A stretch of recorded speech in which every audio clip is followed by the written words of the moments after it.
The government has accepted more needs to be done to get personal protective equipment to health workers treating coronavirus patients.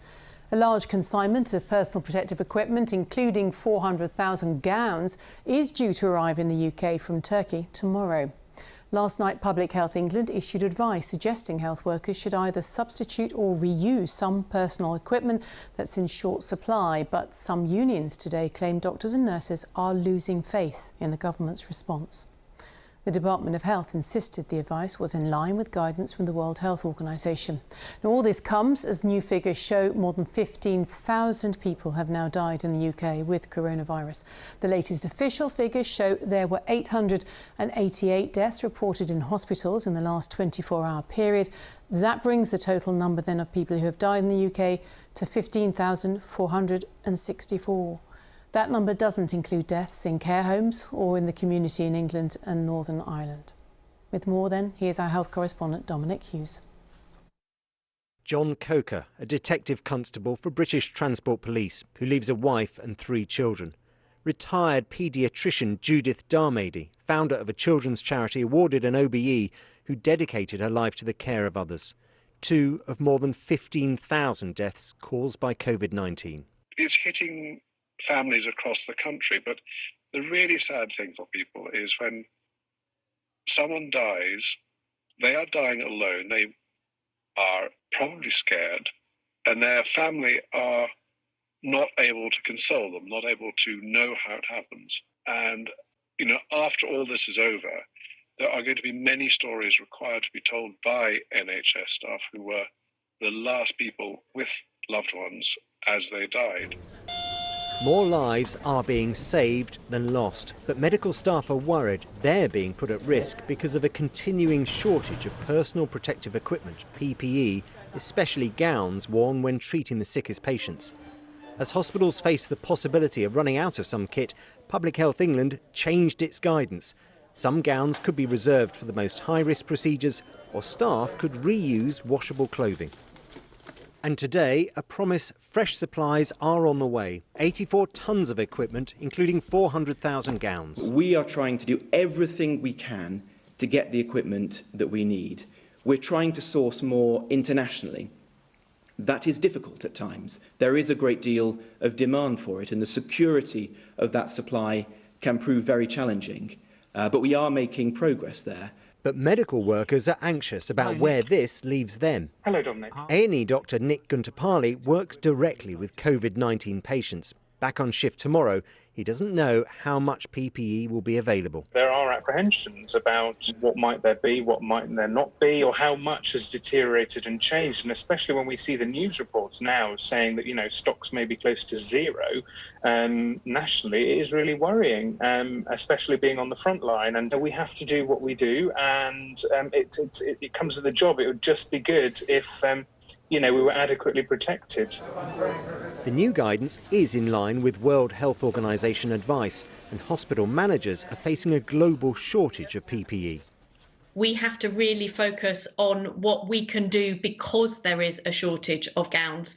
And in that situation, following World Health Organization guidelines has to be the way that we go. And they are saying if other stocks aren't available, then this is the way to go and this is safe to use.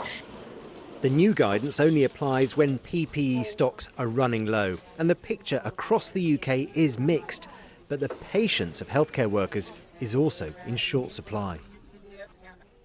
Well, let's pick up on some other points now, related, of course. Dominic joins us from Salford.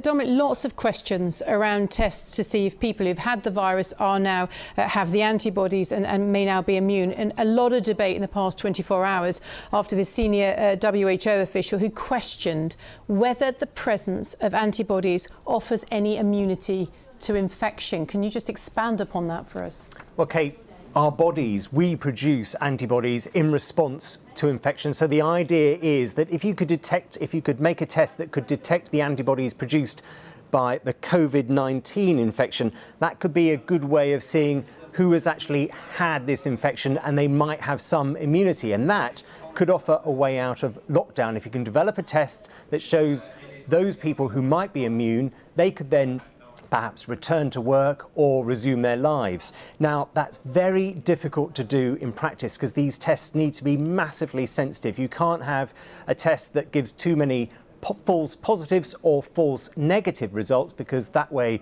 disaster lies, and that's why these tests haven't yet actually come into being. None of them exist, at least not in a clinically proven way. And there are some of these tests elsewhere in the world, but here certainly then the question is, if we could develop a test that was reliable, that would surely then, would it speed up the return to normality?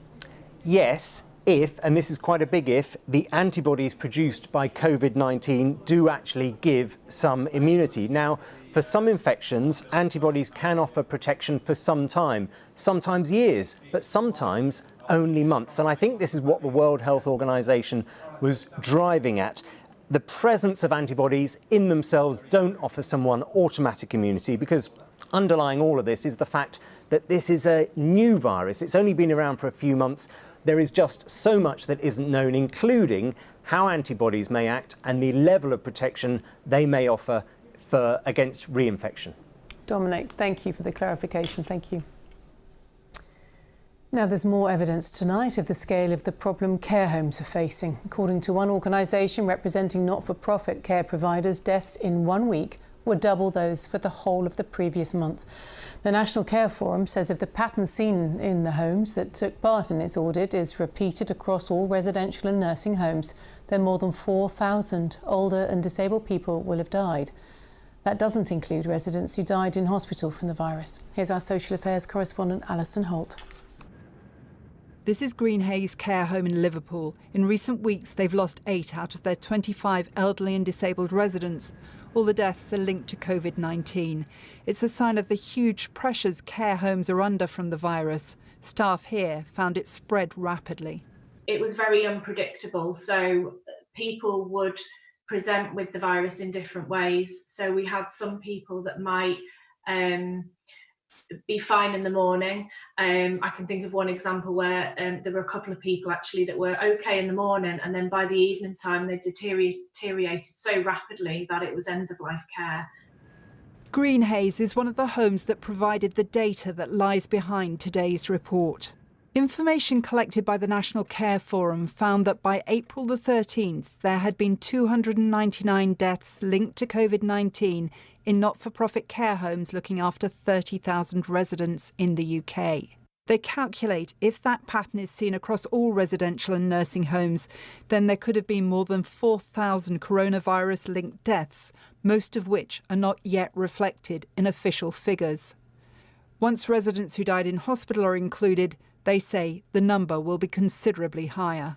Clearly, the concern is that if we don't make some important changes now, if we don't focus on social care and give it the resource and attention that it needs, then those figures could increase, and we could be talking again about this next week with even higher levels of deaths within homes. The government has set out an action plan for social care and says it's working round the clock to provide the support and equipment that care staff need. Lovely, well done. And then the other sleeve as well. But some homes have taken matters into their own hands. Pull that down. Are they on top of your glasses? At this Derbyshire care home, residents are helping staff make their own protective equipment. They're virus-free and want to keep it that way. We're in our war of this time. And we do what we have to do to battle on. We've got our trousers on ready that we've made out of curtain lining. One small sign of the determination in such homes to protect the people they care for. Alison Holt, BBC News.